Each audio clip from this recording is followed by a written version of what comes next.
Bonsoir à tous, bienvenue sur D8 pour cette nouvelle édition de Voyage au bout de la nuit. Aujourd'hui, je vais poursuivre la lecture de Splendeur et misère des courtisanes d'Honoré de Balzac. Et je vais donc poursuivre cette lecture et n'hésitez pas à réagir sur les réseaux sociaux avec le hashtag VBN. Merci beaucoup.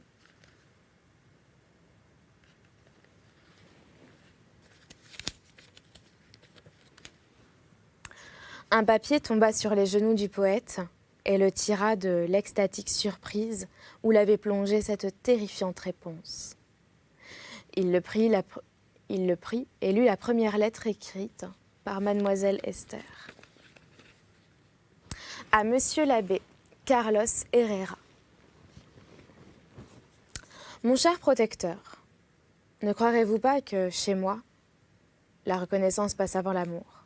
En voyant que c'est à vous, rendre grâce que j'emploie pour la première fois la faculté d'exprimer mes pensées, au lieu de la consacrer à peindre un amour que Lucien a peut-être oublié.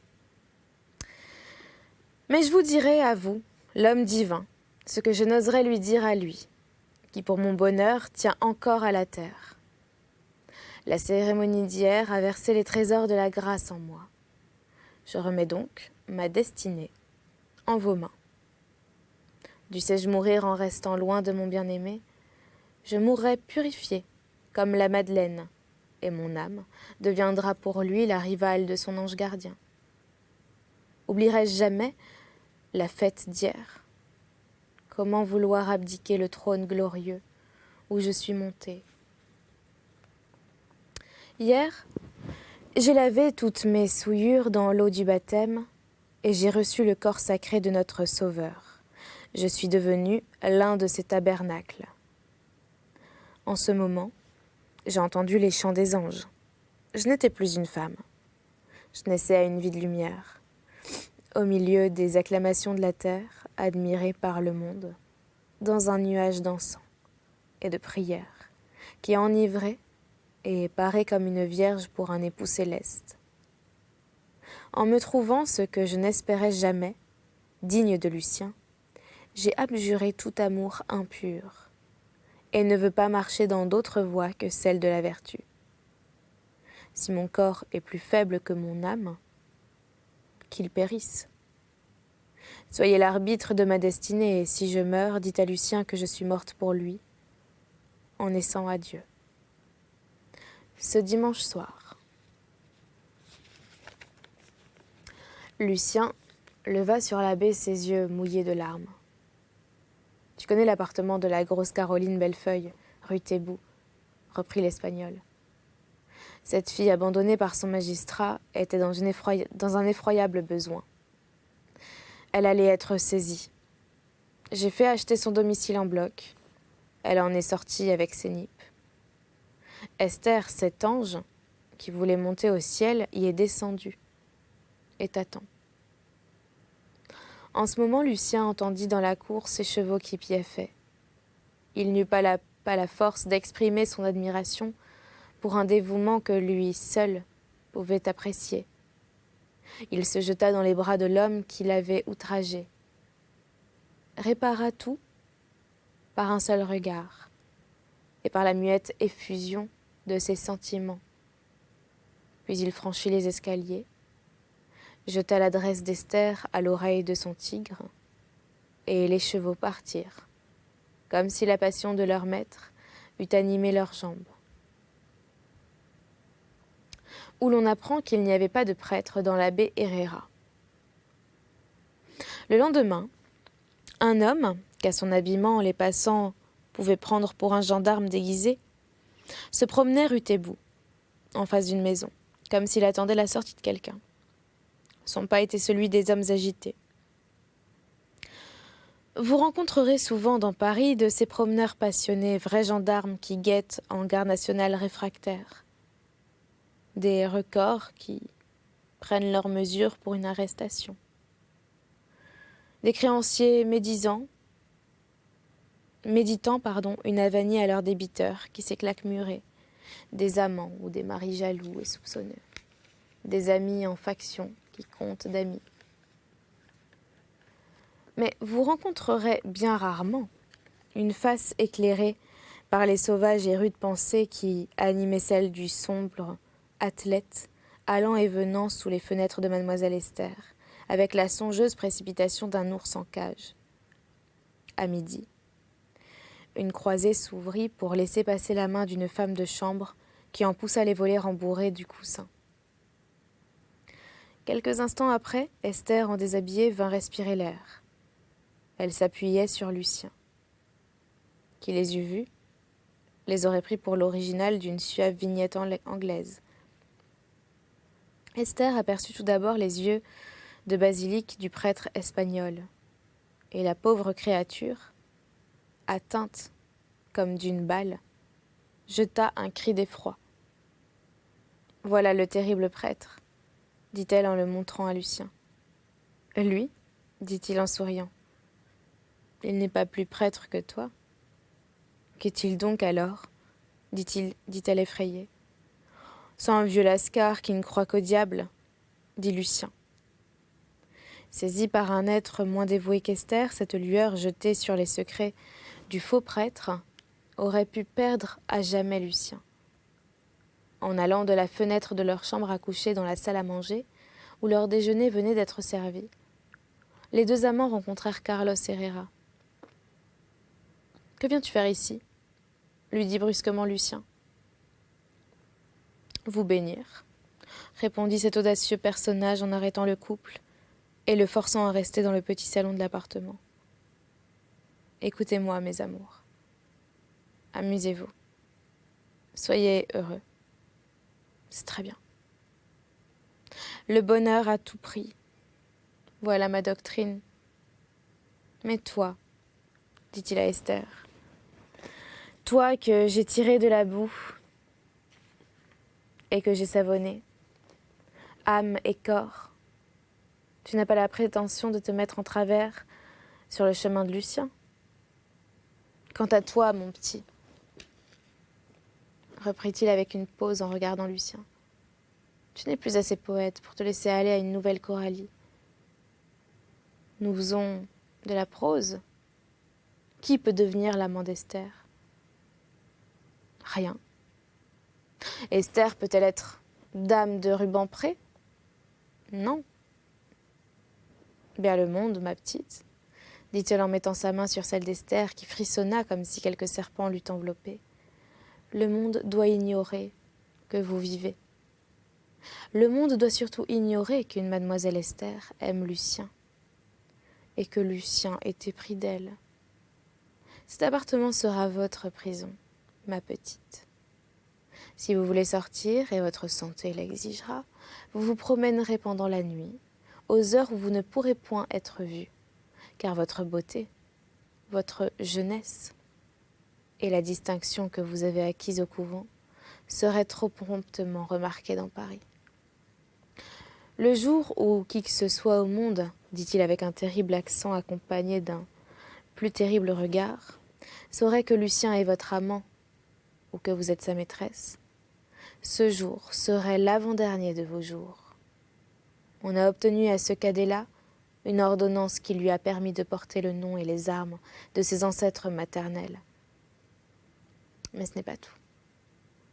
Le titre de marquis ne nous a pas été rendu. Et pour le reprendre, il doit épouser une fille de bonne maison, en faveur de qui le roi nous fera grâce. Cette alliance mettra Lucien dans le monde de la cour. Cet enfant, de qui j'ai su faire un homme, deviendra d'abord secrétaire d'ambassade. Plus tard, il sera ministre, dans quelque petite cour d'Allemagne. Et Dieu ou moi, ce qui vaut mieux, aidant, il ira s'asseoir quelques jours sur les bancs de la prairie. « Ou sur les bancs ?» dit Lucien en interrompant cet homme. « Tais-toi !» s'écria Carlos, en couvrant avec sa large main la bouche de Lucien. « Un pareil secret à une femme ?» lui souffla-t-il dans l'oreille. « Esther, une femme ?» s'écria l'auteur des Marguerites. « Encore des sonnets, » dit l'Espagnol, « ou des sornettes. Tous ces anges-là redeviennent femmes, tôt ou tard. Or, la femme a toujours des moments où elle est à la fois singe et enfant. Deux êtres qui nous tuent, en voulant rire. « Esther, mon bijou, dit-il à la jeune pensionnaire épouvantée, je vous ai trouvée pour femme de chambre une créature qui m'appartient comme si elle était ma fille. Vous aurez pour cuisinière une mulâtresse, ce qui donne un fier ton à votre maison. Avec Europe et Asie, vous pourrez vivre ici pour un billet de 1000 francs par mois, tout compris, comme une reine. De théâtre. Europe a été couturière, modiste et comparse. Asie a servi un milord gourmand. Ces deux créatures seront pour vous comme deux fées. » En voyant Lucien, très petit garçon devant cet être, coupable au moins d'un sacrilège et d'un faux, cette femme, sacrée par son amour, sentit alors au fond de son cœur une terre profonde. Sans répondre, elle entraîna Lucien dans la chambre où elle lui dit « Est-ce le diable ?»« C'est bien pire pour moi, » reprit-il vivement. « Mais si tu m'aimes, tâche d'imiter le dévouement de cet homme et obéis-lui sous peine de mort. »« De mort ?» dit-elle encore plus effrayée. « De mort, » répéta Lucien. « Et hélas, ma petite biche, aucune mort ne saurait se comparer à celle qui m'atteindrait. » Esther pâlit en entendant ces paroles et se sentit défaillir. « Eh bien, leur cria ce faussaire sacrilège, vous n'avez donc pas encore effeuillé toutes vos marguerites ?»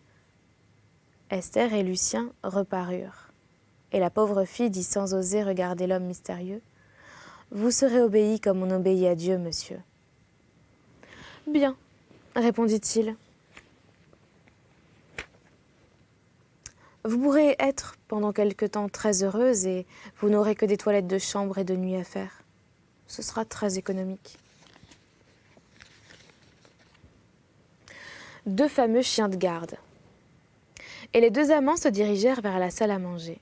Mais le protecteur de Lucien fit un geste pour arrêter le joli couple qui s'arrêta. « Je viens de vous parler de vos gens, mon enfant, » dit-il à Esther.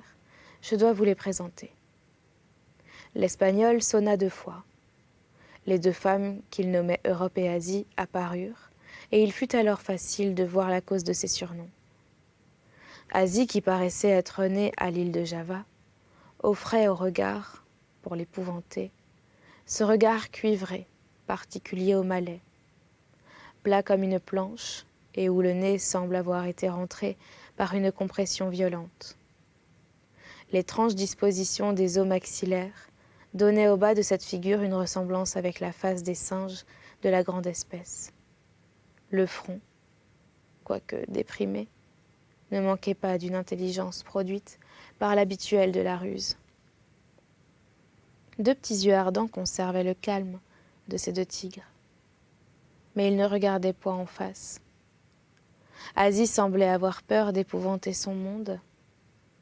Les lèvres d'un bleu pâle laissaient passer les dents d'une blancheur éblouissante, mais entrecroisées. L'expression générale de cette physionomie animale était la lâcheté. Les cheveux, luisants et gras, comme la peau du visage, bordaient les 2 bandes noires, un foulard très riche. Les oreilles, excessivement jolies, avaient 2 grosses perles brunes pour ornement, petites, courtes, ramassées. Asie ressemblait à ces créations falotes que se permettent les Chinois sur leurs écrans, ou plus exactement à ces idoles hindous dont le type ne paraît pas devoir exister, mais que les voyageurs finissent par trouver.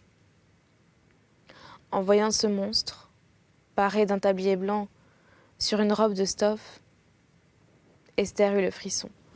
« Asie », dit l'Espagnol vers qui cette femme leva la tête, par un mouvement qui n'est comparable qu'à celui d'un chien regardant son maître. « Voilà votre maîtresse. » Et il montra du doigt Esther en peignoir.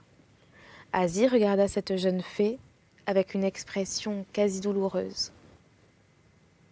Mais en même temps, une lueur étouffée, entre ses petits cils pressés, partit comme une flamèche d'un incendie sur Lucien, qui, vêtu d'une magnifique robe de chambre ouverte, d'une chemise en toile de frise et d'un pantalon rouge, un bonnet turc sur sa tête d'où ses cheveux blonds sortaient en grosses boucles, offrait une image divine. Le génie italien peut inventer de raconter Othello. Le génie anglais peut le mettre en scène. Mais la nature seule a le droit d'être dans un seul regard plus magnifique et plus complète que l'Angleterre et l'Italie dans l'expression de la jalousie. Ce regard, surpris par Esther, lui fit saisir l'Espagnol par le bras et y imprimer ses ongles comme eût fait un chat qui se retient pour ne pas tomber dans un précipice où il ne voit pas le fond. L'Espagnol dit alors 3 ou 4 mots d'une langue inconnue à ce monstre asiatique, qui vint s'agenouiller en rampant aux pieds d'Esther et les lui baisa. « C'est, dit l'Espagnol à Esther, non pas une cuisinière, mais un cuisinier qui rendrait Carême fou de jalousie. Asie sait tout faire en cuisine. Elle vous accommodera un simple plat de haricots à vous mettre en doute si les anges ne sont pas descendus pour y ajouter des herbes du ciel. Elle ira tous les matins à la halle elle-même. Elle se battra comme un démon qu'elle est. Afin d'avoir les choses au plus juste prix, elle laissera les curieux par sa discrétion. Comme vous passerez pour être allé aux Indes, Asie vous aidera beaucoup à rendre cette fable possible, car c'est une des Parisiennes qui naissent pour être du pays d'où elles veulent être.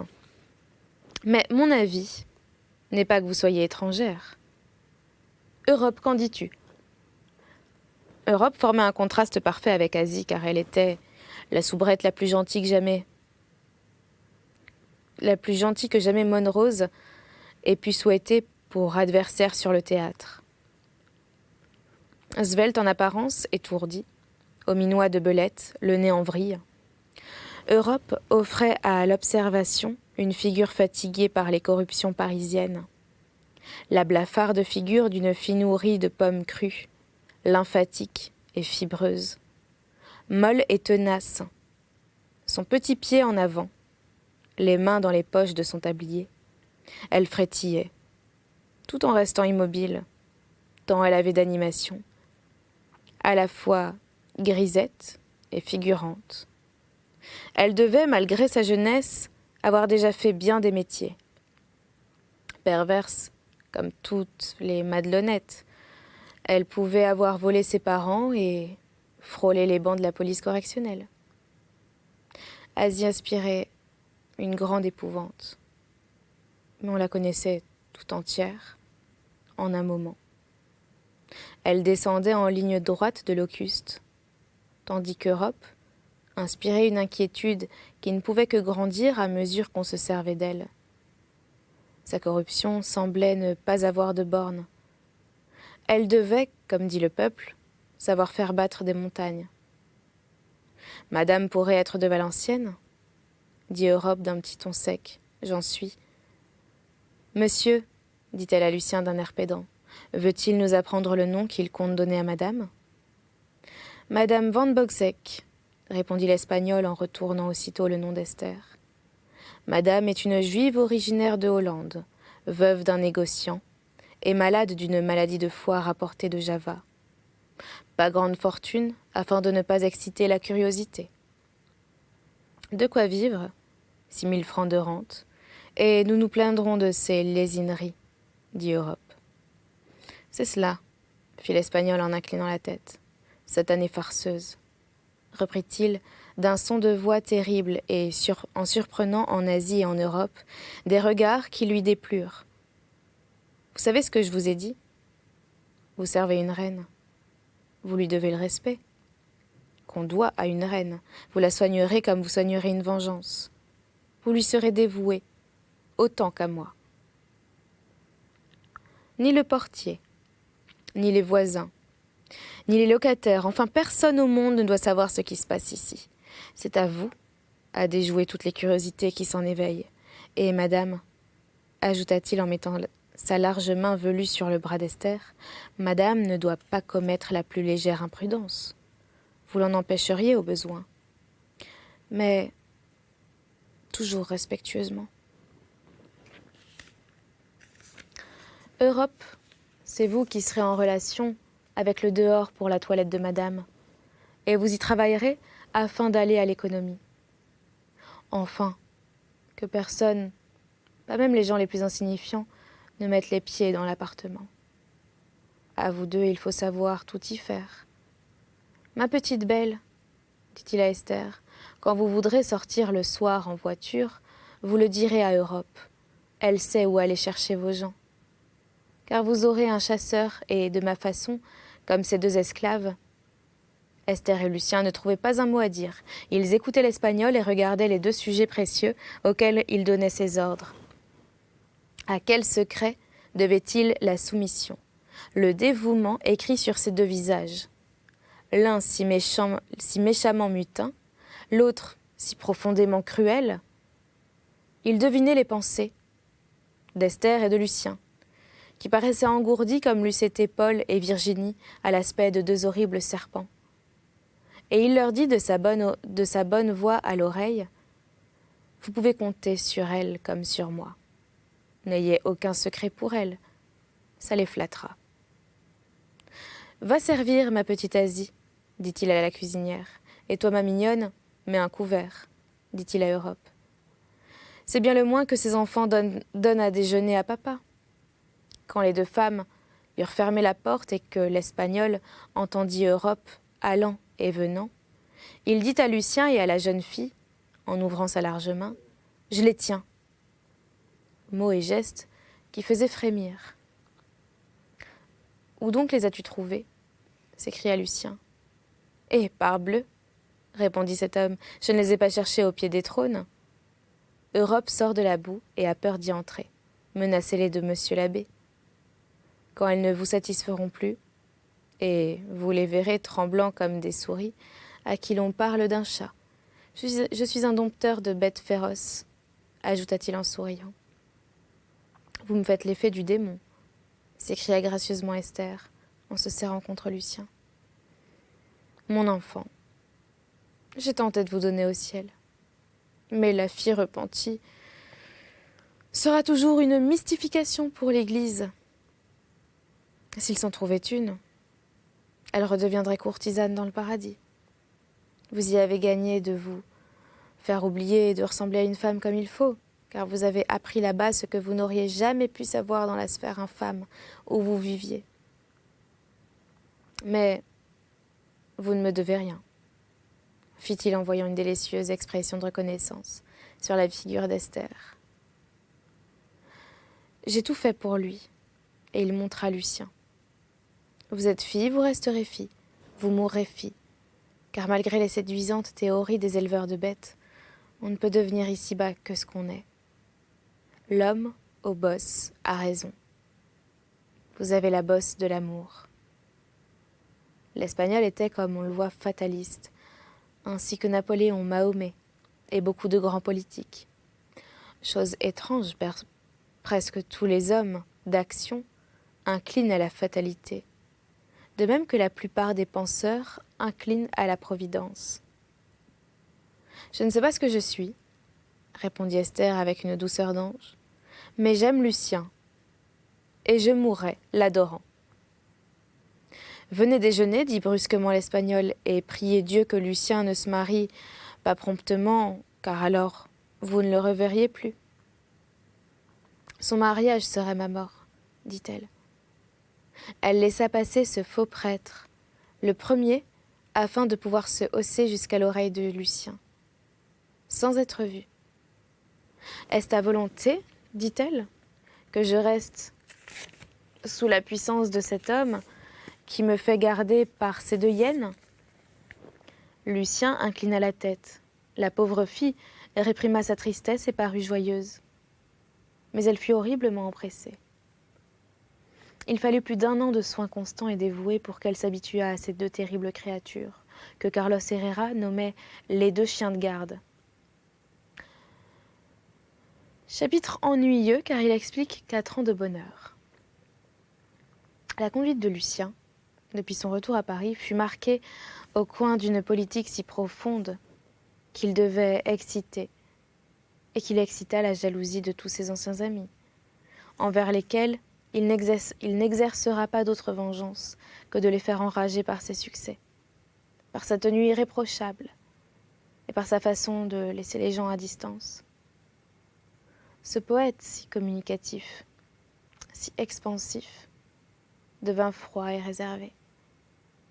De Marsay, ce type adopté par la jeunesse parisienne, n'apportait pas dans ses discours et dans ses actions plus de mesure que n'en avait Lucien.